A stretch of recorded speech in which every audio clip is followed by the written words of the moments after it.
So Mayor Zamora na mismo, ang San Juan City Hall na mismo ang naghahanap dito kay Boy Dila. Naku, Boy Dila, magtago-tago ka na. Dahil sobrang galit na galit nito si Mayor Zamora at hindi niya matagpuan. At alam niyo ba na nagbanta pa ito mismo kay Boy Dila? Bibigyan niya daw ng leksyon na hindi niya daw malilimutan sa buong buhay niya. So ano kaya ang leksyon nito? So panoorin natin. Okay? Hinahanap na po ng San Juan City Hall ang lalaking nag-viral dahil sa mapang-asar na pambabasa sa isang rider nitong Wata Wata Festival. So nung nakaraan upload ko, ay ang sabi ni Mayor Zamora ay wala daw pwedeng isang pangkaso laban dito kay Boy Dila. Pero ngayon, ito yung part 2, naglabas siya ulit ng pahayag na kailangan niyang makita, kailangan niyang makausap personal. Hindi ko alam kung ano yung pag-uusapan nila, dapat naka-media yan. Dahil binantaan niya itong si Boy Dila. Okay, panoorin natin. Ngayon, hinahanap na siya. Hindi umano siya nagpakita sa kanyang address na Ngayon, yung dating matapang na Boy Dila. So post siya ng post, pang-aasar pa siya sa social media. Ang dami-dami niyang pinopost. Nang-aasar pa siya, padila-dila pa siya. Ngayon, nagtatago na itong si Boy Dila. Yung dating zero followers, instant vlogger na. Pero ngayon, ewan ko, mamaya i-visit natin yung kanyang Facebook kung meron pa ba siyang upload dahil noong nakaraan ay araw-araw upload siya ng upload. Tingnan natin dahil ngayon, ewan ko lang kung lalabas na to. dadalhan naman ng mga delivery ng mga hindi niya in order. Okay. At nakatutok si June Veneracion. Sa dami ng mga nakisali sa basaan ng piyesta ng San Juan, isang tao ang pinakatumatak sa isip ng publiko. Pasensya na kayo kung cut ako ng cut. Kasi may gusto lang akong sabihin sa inyo. Ang sabi, yun daw yung pinakang tumatak sa San Juan. Kasi noong mga panahon kasi noon, ganito na talaga noon pa. Hindi lang, wala lang naglalabas. Alam niyo kung bakit? Wala pa kasi ng social media. Hindi pa numuso. Bawat kasi ngayon, bawat labas, bawat picture, nagva-viral, no? Kahit maliit na bagay, nagva-viral. Ito ngayon, lumabas. Ito, dahil nga sa social media, sumikat siya. Yung dating San Juan Festa na kasiyahan, ay dahil dito kay Boy Dila, ay nasira, nawala yung respeto, nawalang gana, o nawala ng gana yung mga tao na sumali dito sa San Juan Festa. Okay? So, ang sabi, yan daw yung si Boy Dila ang pinakang tumatak. Tumatak sa isip nila. Tumatak sa isip ng mga tao. Yan yung dating tahimik na San Juan Festa. Dahil dito kay Boy Dila ay nabulabog ang Maynila. Okay? Dahil sa mapang-asar San na Juan. ginawa niya sa isang rider na ginamitan niya ng water gun. Kung tutuusin na, eto lang bago natin panoorin yung sinabi ni Mayor Zamora.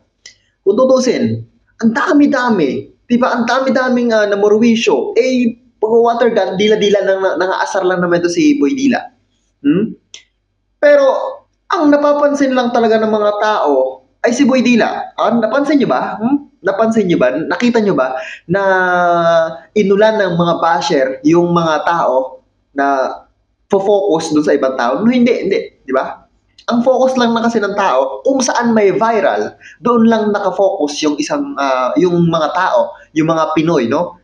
Ganyan kasi mga Pinoy Kung saan viral, yun yung pag-uusapan. Yun yung i-vlog.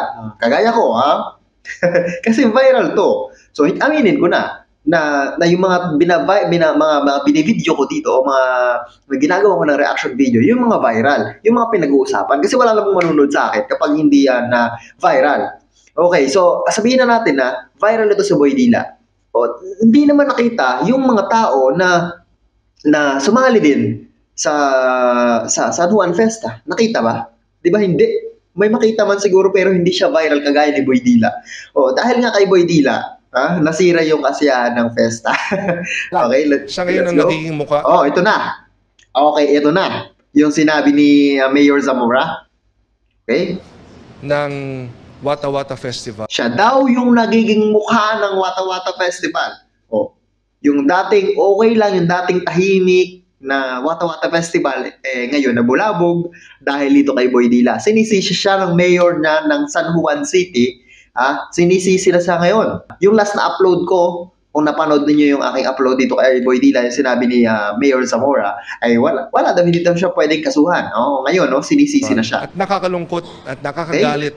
Gusto Ang sabi ni Mayor Zamora, nakakalungkot at nakakagalit. Pero yung dating sinabi niya ay hindi pwedeng magsampa ng kaso.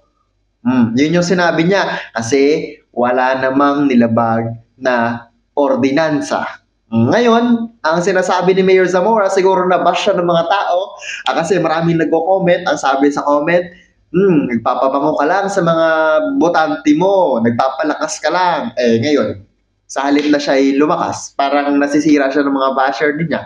Binawi niya. Diba? Yun yung sabi niya. gustong makausap ni Mayor Francis Zamora, Okay, ang ito pa. presidente ng kanilang lungsod, na ilang araw nang viral dahil sa kanyang ginawa. Pinapahanap na niya ito. Okay lang sana kung isang araw na viral, 2 araw matindi dito, halos mag-iisang O buwan sa na. kapitan ng kanilang barangay. Patawag ko siya at kakausapin ko siya personally. Sisiguro Okay, papatawag, kakausapin personally. Okay, ito pa. ko na matuto sila ng leksyon. Yung masakit na leksyon na maalala niya habang buhay niya. Ayan na. Delikado. May banta na ito si Mayor. Tuturuan ng leksyon na hindi malilimutan at yung sabi ni Mayor yan na hindi malilimutan, napakasakit na leksyon. Ano kaya ito? Ano kaya yun, Delikado. So, dapat, kung ako ka dito kay Mayor Zamora, hindi siya naglabas ng pahayag sa publiko. Alam niyo kung bakit? Paano kung may mangyaring masama dito kay Boy Dila? Possible maging suspect pa to, kung tutusin, Kasi naglabas siya ng statement na ganyan, na hindi daw makakalimutan habang buhay. Hindi naman sa kinakampihan ko doon si Boy Dila, Pero delikado, Parang hindi nila ulitin. Paano kung may mangyaring masama sa kanya? Halimbawa, hindi naman natin hinihingi. Hindi raw nagpapakita sa kanilang barangay ang lalaki. Okay? So yan, stock natin ito si Lexter Castro o si Boy Dila. Tingnan natin kung nagpo-post pa siya. Eto, makikita natin mayroon pa siyang 1 hour ago, meaning hindi pa siya nagtatago talaga. Siguro hindi lang makita ng San Juan City Municipal. Eto siya. Nakapag-post pa siya 1 hour ago. Okay? So, 1 day ago, ito, a day ago. Ayan. Nakapag-post pa siya. So, i-check natin yung kanyang page. Ito yung kasi yung kanyang Facebook account. So, i-check natin yung kanyang page. Ito, meron siyang 4.6 followers. 4.6K. Okay? Meron pa siya 1 hour ago. So, ayan na, hindi pa siya talaga totally nagtatago. Siguro, nung hinahanap pa lang nung municipal mayor, wala dun sa bahay nila. Di ba, 3 hours ago, ito makikita natin kung magiging movie to, anong pamagat. Ayan, no? So, 3 hours ago, 1 hour ago. So, meaning, hindi pa siya talaga totally nagtatago. Kasi marami na rin nagbabanta sa kanya. Okay? Marami na rin magbabanta na sabi nila baka daw bigla ka na lang bumulagta, pero wag naman sanang ganon. Yung mga nagko-comment, yung mga nagbabanta dito. No, wag naman sanang ganon. Wag nating daanin o wag nating ilagay sa ating mga kamay yung batas. Hayaan na lang natin yung batas ang kumilos o yung magbigay ng leksyon dito kay Boy Dila. Wag nating ilagay sa ating mga kamay kung naiinis tayo. Okay, hayaan natin ito si San Juan City Mayor Zamora, no? Na siya yung magbigay ng leksyon. Di ko alam kung anong bibigay niyang leksyon kasi nagbanta na siya na matinding leksyon at hindi niya malilimutan sa buong buhay niya. So, hintayin na lang natin kung ano yung leksyon na sinasabi ni Mayor Zamora na sana